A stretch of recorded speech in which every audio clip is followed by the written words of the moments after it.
황금알을 낳는 거위 내지는 정말 예. 보통 한 80% 정도 대출이 일반적인데 90%까지 대출을 받으셨어요. 최근인가요? 작년의 일입니다. 먼저 경매도 조금 생소한 분들이 있으실 것 같고 어렵다라는 좀 선입견이 있는 것 같고요. 그 다음에 NPL 방식, 이것도 좀 생소할 수 있을 것 같아요. 간단하게 좀 어떤 방식인지 설명 좀 해주세요. 네, 경매도 사실 많은 분들이 뭐 다들 들어보셨을 거고 네. 뭐 관심이 있으신 분들은 직접 참여해본 경험이 있으신 분들도 계실 텐데요. 네. 보통 우리가 부동산을 매매를 할 때, 부동산을 취득을 하실 때 뭐 내 돈을 100% 이제 지불하시는 경우가 거의 없죠. 은행 대출을 활용하시잖아요. 그렇죠. 예. 그래서 은행 대출을 사용해서 아파트나 주택을 사용하시든 혹은 사업체에서 뭐 공장이나 건물을 취득을 하시든 네. 그렇게 하셨을 때 이제 은행 대출을 활용해서 대출을 나중에 이제 상환하면서 이제 부동산을 취득을 하시게 되는데 네. 이때 이제 뭐 사정상 네. 또는 뭐 여러 가지 이유로 연체를 하시거나 상환 불능 상태가 되거나 또 회사들 같은 경우 부도가 나는 경우도 있죠. 네. 네. 그랬을 경우에 은행에서는 채권을 회수하기 위해서 경매라는 방식을 통해서 그 부동산을 매각을 하고 그 채권을 회수를 하게 되는데요. 그래서 이제 경매를 보통 관심들을 가지고 계시지만 좀 어렵게 생각하시는 분들이 많습니다. 좀 생소하기도 하고 어떤 법적인 부분들 어떤 뭐 권리관계도 분석을 해야 되고 여러 가지 문제들 때문에 네. 일반인 분들이 쉽게 접근하기 좀 어렵게 느끼시는 분들도 많은데 경매 방식은 이제 그래서 전문가들의 도움을 받으셔서 좀 더 물건 분석을 정확하게 하고 부동산에 어떤 문제가 있지는 않은지 네. 권리관계가 어떤지 이런 네. 복잡한 부분들에 대한 거는 전문가분들의 상담을 받으시는 게 좋을 것 같습니다.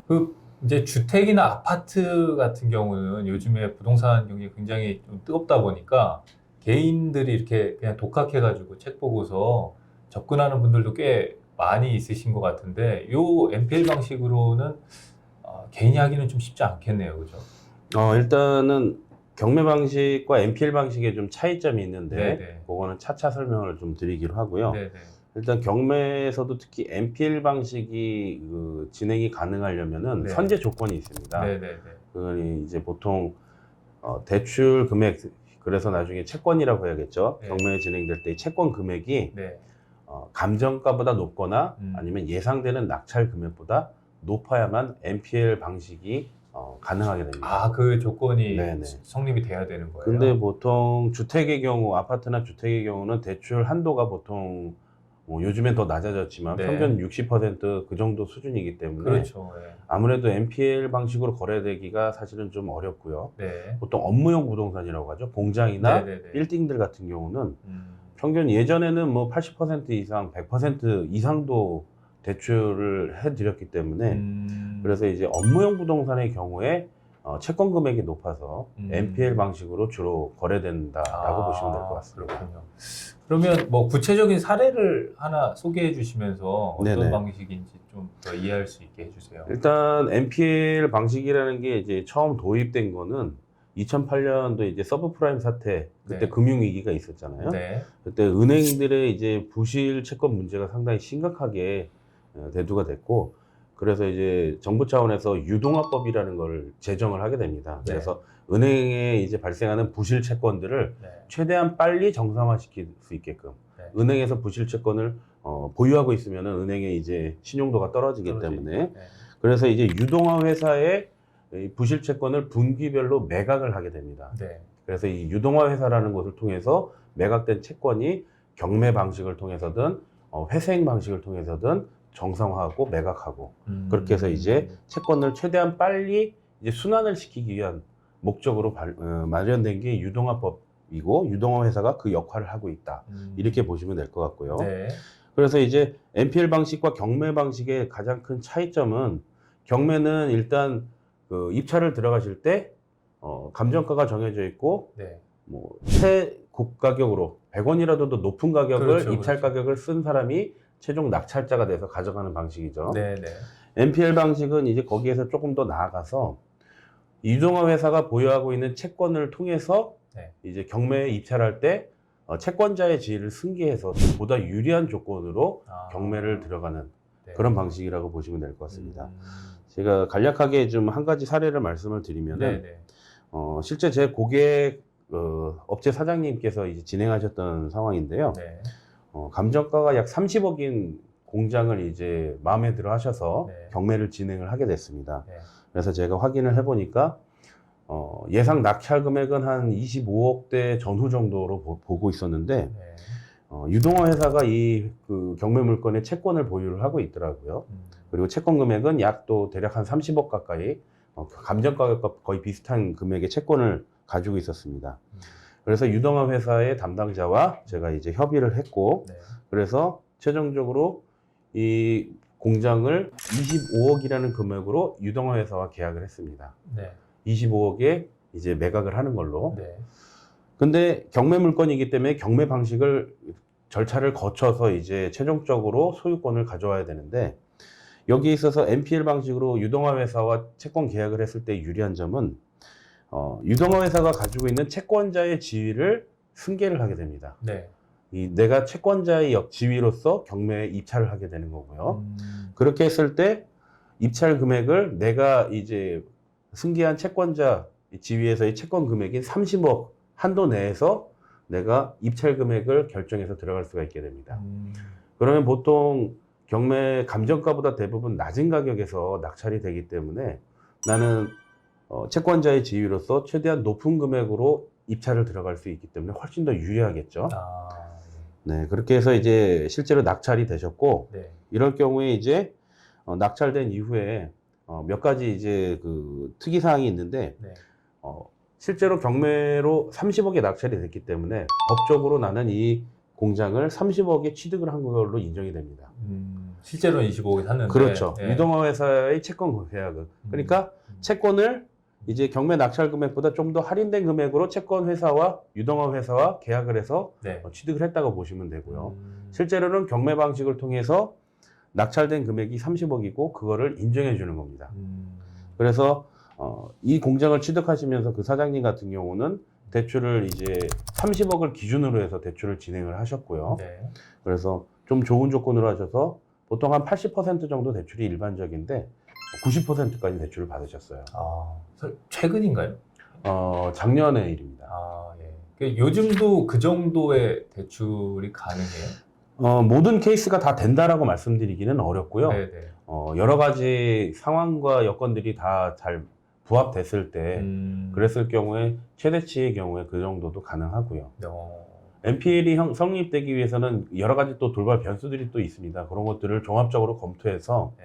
채권을 100% 활용할 수 있는 경우도 있고 채권 활용이 조금 이제 100%까지는 안 되고 한 8, 90%의 채권을 활용할 수 있는 경우들도 있고 뭐 그런 것들이 이제 상황에 따라서 약간씩 변수가 있기 때문에 뭐 무조건 다 된다라고 말씀드리기는 어렵고요. 네네. 그 실제 상황에 따라서 정확하게 분석을 해서 그런 부분들을 이제 고객분들에게 설명을 드리고 있습니다. 그렇군요. 그럼 대표님이 이제 단연간 이런 이제 경험을 가지고 계실 텐데 진행하시면서 NPL 방식의 경매 방식이 어떤 장점이 있다, 특장점이 있다 이렇게 좀 소개해 주실 만한 게 있으세요? 뭐 일단은 방금 잠깐 설명드렸던 사례에서도 말씀드렸듯이 NPL을 활용했을 경우에 내가 채권자의 지위로 입찰 금액을 높일 수 있기 때문에 네. 상대적으로 다른 입찰자들에 비해서 높은 금액으로 입찰을 할 수 있는 유리한 조건이죠. 네네. 그래서 내가 낙찰을 원하는 그 경매 물건을 낙찰을 받을 수 있는 가능성을 네. 최대치로 높일 수 있다는 장점이 있고요. 네. 그 다음에 낙찰이 된 이후에도 법적으로 이제 낙찰 금액을 인정해 주기 때문에 은행과 이제 대출을 진행을 하실 때도 실제로 30억에 아까 낙찰을 받으신 사장님 같은 경우 실제 계약은 25억에 하셨지만 27억을 대출을 받으셨거든요. 네. 그러면은 실제 취득 금액인 25억보다도 높은 금액으로 대출을 받으신 거죠.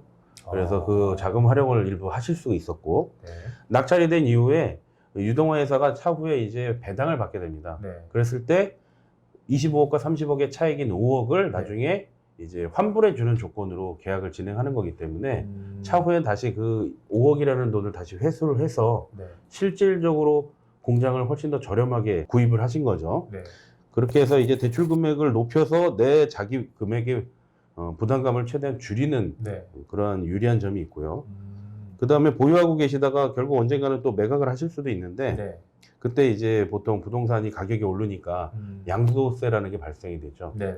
그 양도세의 경우에도 법적으로 낙찰 금액인 30억을 기준으로 하기 때문에 네. 실제 25억에 취득을 했지만 30억까지는 양도세가 발생이 되지는 않습니다. 네. 그래서 30억 이상 가격이 올랐을 때는 30억에서 그 오른 가격만큼의 양도 차액에 대해서만 양도세를 부담하시면 그래요? 되죠. 네. 세금적으로도 그래서 좀 많이 유리한 측면이 있습니다. 그러니까 보통은 뭐 얼마까지 오르든 그런 게 없는데 네. 어쨌든 이제 상한선이 있다는 거네요, 양도세가. 양도세가 일단은 30억을 기준으로 보시면 되고요. 네. 실제로 취득한 25억에서 5억이라는 차이가 있잖아요. 네네네. 그 5억에 대해서는 양도세가 면제가 된다는 점이 가장 큰 혜택이라고 볼 수 있겠습니다. 그렇군요. 그러면 뭐 이제 너무 장점만 있는 것 같기도 한데 혹시 뭐 다른 좀 주의해야 될 점이라든지 단점 같은 것들을 좀 꼽으라 그러면 그런 게 좀 있을까요? 뭐 말씀드린 내용만 보셨을 때는 NPL이 정말 황금알을 낳는 거위 내지는 정말 예. 훌륭한 방법이다 이렇게 생각하실 수 있는데 실제로 장점이 많습니다. 하지만 예. 단점으로 말씀드리면 예. 일단은 경매 방식도 사실 좀 낯설어하고 어려워하시는데 네네. 경매보다 좀 더 복잡하게 느껴지는 NPL 방식으로 거래한다는 거에 대해서 처음에 초창기에 제가 회사 대표님들과 상담을 했을 때 조금 그 신뢰를 못 하시는 좀 생소해 하시는 부분들 때문에 네네. 아예 NPL 방식 진행을 꺼리시는 대표님들도 좀 계셨고요. 그 다음에 이 경매 물건을 분석해서 좋은 경매 물건을 이제 확보를 해서 경매 입찰하는 것만으로 사실은 네. 나름대로 복잡한 과정이 필요한데 그럴 것 같아요. 거기에 네. 이제 NPL 방식으로 채권 거래를 진행한다는 것이 이제 업무적으로 좀 더 좀 업무량이 많아지겠죠. 네네. 그래서 NPL 계약을 진행하고 체결해서 이제 하는 부분들이 좀 업무적으로도 좀 더 이제 좀 더 높은 전문성을 요구하고요. 네. 그리고 이제 잠깐 말씀드렸듯이 작은 부분, 네. 실제로 아까 사례에서도 25억에 계약했지만 30억에 낙찰을 받았을 때 30억이라는 금액이 모두 다 법원에 납부가 돼야만 이제 낙찰된 이후에 이제 등기를 가져올 수 있겠죠. 네. 그래서 실제로 25억에 사는 것보다 조금 더 높은 금액의 초기 자금은 필요합니다. 그 대신에 잠깐 네, 이제 그렇죠. 넣어둘? 단기 자금이죠. 그래서 낙찰된 이후에 이제 유동화 회사가 배당을 받으면 그거를 다시 이제 환불해 주니까 네. 그게 통상적으로 2개월에서 3개월 정도의 그 기간이 소요가 됩니다. 일단 그 정도로 배당까지. 확보를 하고 있어야 돼요. 네네. 그래서 그 기간 동안은 여유 자금을 단기적으로 활용을 하셔야 되고 네. 그 다음에 이제 환불을 받으신 이후에는 최종적으로는 그 실제로 계약한 금액, 네. 그 금액만 이제 들어가시게 되는 거죠. 예. 그래서 이제 자금 준비를 대부분 이제 원하시는 분들이 NPL 그 진행을 하고 싶으셔도 초기 자금에 대한 것들을 준비하시는 게 조금 부담되실 수가 있어요. 그럴 수 있겠네요. 네. 예. 물건이 클수록. 네네. 네. 그래서 그런 부분들이 조금 진행하시는 게 그리고 또 이제 경매 방식이나 NPL 방식은 경매로 내가 원하는 부동산을 찾는 것도 사실은 좀 경매는 이제 선택의 폭이 좁으니까 그렇겠죠. 경매에 나와 있는 것들 중에 가장 마음에 드는 걸 고르는 과정도 네. 시간이 걸릴 수 있는데 네네네.